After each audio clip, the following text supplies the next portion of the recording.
আমি নিজকে physically healthy থ'বৰ কাৰণে কত যে কি কৰোঁ নহয়নে? সৰহকৈ পানী খাওঁ, এক্সাৰচাইজ কৰোঁ, হেলদি ডায়েট লওঁ, হাইজিন মেইনটেইন কৰোঁ, কত যে কি।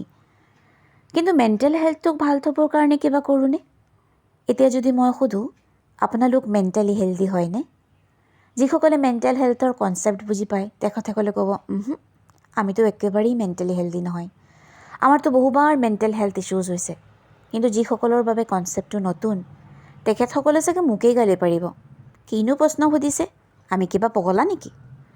কিন্তু যেনেদৰে ফিজিকেল হেল্থৰ ইছ্যুজ থাকে, ঠিক তেনেদৰে মেণ্টেল হেল্থৰো ইছ্যুজ থাকে। আপোনালোকে বাৰু কেতিয়াও টেনশ্যন, ডিপ্ৰেশ্যন, ফ্ৰাষ্ট্ৰেশ্যনত ভোগা নাইনে? নিশ্চয় ভুগিছে।